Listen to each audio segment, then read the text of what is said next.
자, 다음 사건 짚어보겠습니다. 대포차 전문 유통업자들이 급전이 필요한 외국인들을 끌어들여서 불법 대포차 렌트 사업을 하다가 검거됐습니다.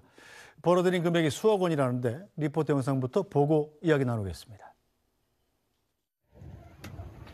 창고문을 열고 들어가자 번호판이 없는 고급 외제차 여러 대가 주차돼 있고 사무실에 들이닥친 경찰이 압수수색을 벌입니다. 대포차로 무허가 렌트 사업을 벌인 일당이 경찰의 덜미를 잡힌 겁니다. 대포차 전문 유통업자인 A씨와 B씨는 급전이 필요한 외국인들 명의로 자동차 저당 담보 대출을 받았습니다. 그 외국인 자체는 대출금을 자기 명의로 받지만 갚을 생각 자체가 없습니다. 그래서 6천을 받아서 기본적으로 1,000만 원은 챙겨가고 이들은 시중가보다 저렴한 월 80만 원에서 100만 원의 대여료를 받고 2억 5천만 원의 수익을 올린 걸로 확인됐습니다. 이런 사건들을 볼 때마다 항상 생각나는 건데 사기범들은 머리가 참 좋아요. 도대체 어떤 수법으로 이런 수익을 올린 건가요? 외국인들에게 대출을 받도록 했습니다. 캐피탈 업체에 접근해서 대출을 받는데 대출을 받으려면 사실 담보가 필요하잖아요. 그렇죠. 이 대출금으로써 어떤 고가의 렌트카 차량으로 될 수 있는 그 고가의 중고차 같은 부분들을 구매해서 이 차량을 담보로 잡은 겁니다.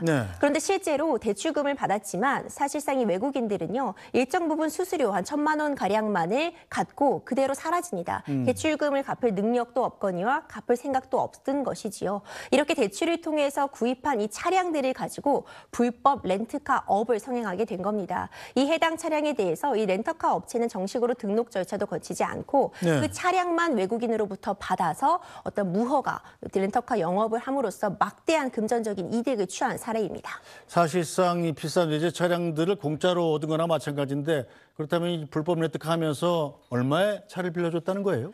원래 이 고가의 렌트카, 그러니까 고가의 차량을 렌트하려면요. 한 달에 많게는 수백만 원, 3,400만 원 정도가 들게 되는데 이들은요. 파격적인 할인 제시합니다. 당연히 정식 업체도 아니고 이것이 대포차이기 때문에 4분의 1 정도, 한 100만 원 정도면 수억 원에 달하는 고가의 차량을 매달 렌트로 사용할 수 있어서 사실상 많은 사람들이 또 이 해당 무허면허 업체를 이용하기도 했다고 합니다. 사실 이런 비싼 외제차를 월 100만 원에 빌려준다면 누구든지 혹할 것 같은데 이 대포차만으로 가능했답니까? 차가 많이 필요했을 것 같은데요? 그렇죠. 외국인 명의로서 대출을 받고 이 해당 차량을 구매한 차량뿐만 아니라요. 이 법인차, 이 리스차들도 활용을 했습니다. 그러니까 리스를 받아서 타고 있는데 사실상 이 차는 그럼 리스 업체의 차량이잖아요. 그렇죠. 그런데 지금 리스료가 좀 한참 연체되어 있다거나 문제 있는 차량들을 이 리스 업체 몰래 받아서 운영을 한 것이죠. 사실상 이들에게 또 새롭게 어떤 대출을 일으키고 담보로서 해당 리스 차량들을 받아서 리스 업체의 허락 없이 이 차를 처분한 상황입니다. 네, 대포차를 만들 수 있는 모든 방법을 동원한 거군요. 이외에 뭐 다른 수법은 안 썼습니까? 침수차 같은 부분도 있습니다. 침수차라던가 오랜 기간 지금 뭐 제대로 납입을 못한다거나 세금을 내지 못한 그런 차량들, 운행이 어려운 차량들을 모아서요. 일명 그 번호판 갈인을 한 겁니다. 이 자체도 굉장히 중한 죄가 될 수밖에 없는데 이런 식으로 번호판까지 교체를 해서 다량으로 정말 마구잡이로 대포차를 만든 것이고요. 이것을 가지고 이런 허위 번호판의 단체로 렌터카 사업을 운영해 왔습니다. 자, 이렇게 해서 지금 이 업자들 돈을 얼마나 벌었다는 건가요? 정말 많이 벌었습니다.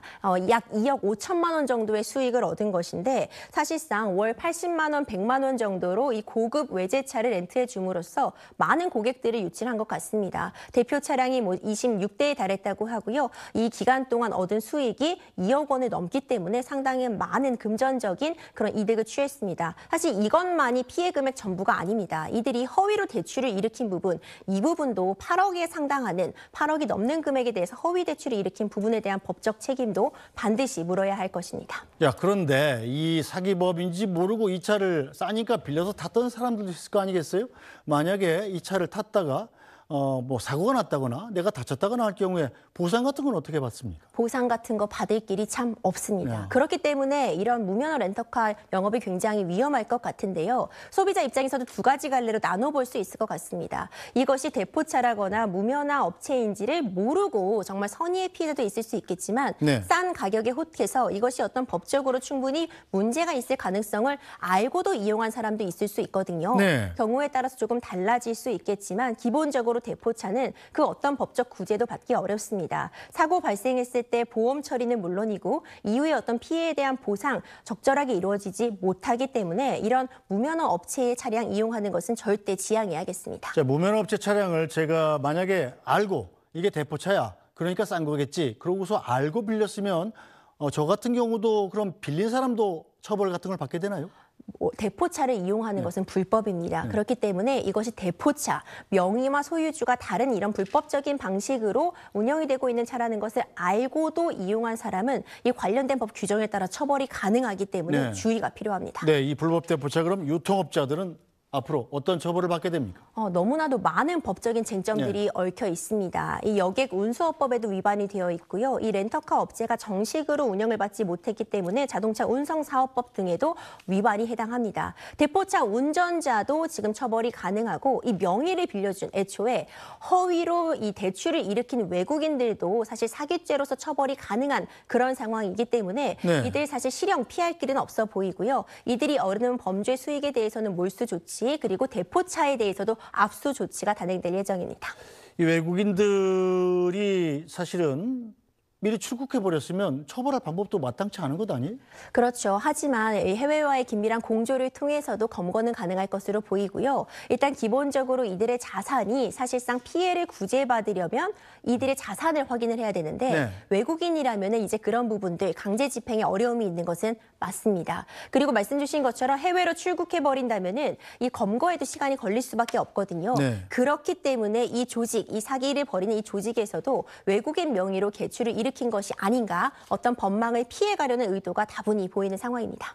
자, 외국인 명의로 이렇게 대출을 해주는 캐피탈 회사들은 어떤 회사들입니까 대체? 사실 2차 금융권, 3차 금융권이라고 보여집니다. 이 외국인 명의로 대출을 해주고 당연히 담보는 필요하니까 지금 차량을 담보로 잡고 이렇게 대출을 해주는 그런 업체들은 운영을 많이 하고 있습니다. 이것이 다 불법적인 것이라고 단정은 할 수는 없지만 요즘 특히 이 고가의 외제차 같은 경우에는 중고가도 상당합니다. 그래서 실제로 이 중고로 구매한 그 차량의 가격보다 더 많은 액수가 대출로서 일으켜지고 이 차량을 담보로 잡으면 큰 돈을 바로 대출해주는 그런 행태가 횡행하고 있거든요.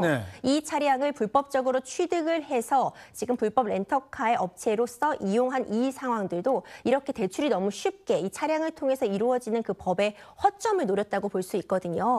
이번 사안 같은 경우에는 이 대출금을 돌려받지 못하는 이 업체들도 피해자인 상황이지만 이 대출 방식에 대한 개선도 함께 필요해 보입니다. 이 대출을 해준 캐피탈사들도 이게 대포차 불법 영업이다 알았을 가능성은 없습니까? 사실 여러 가지 가능성은 열려 있지만 일단 돈을 빌려줄 때는 당연히 받을 것을 산정하고 빌려줬기 때문에 이것이 이 차량도 없어지고 이것이 대포차로 활용돼서 내가 대출금도 상환받지 못할 것이라까지는 예측하기 어려워 보입니다. 다만 여러 가지 관계 규정상 너무나도 쉽게 외국인에게 대출이 일어난 점 그리고 이 차량만 담보로 제공된다면은 자력, 이것을 갚을 자력이 있는지 없는지 여부는 판단받지 않고 무분별한 대출이 일어난 점에 대해서는 이 부분은 좀 책임을 질 여지가 있어 보입니다. 네, 이렇게 비싼 수입차들을 싸게 빌려준다. 거기에 혹해서 차량 만약에 빌린다 할 때 이게 불법 대포차인지 아닌지 구별할 수 있는 방법이 있습니까? 일단 기본적으로 시세라는 것이 존재하기 때문에 지금 형성되어 있는 시세보다 너무나 저렴한 가격이다라면은 1차적으로 의심을 해볼 필요는 있습니다.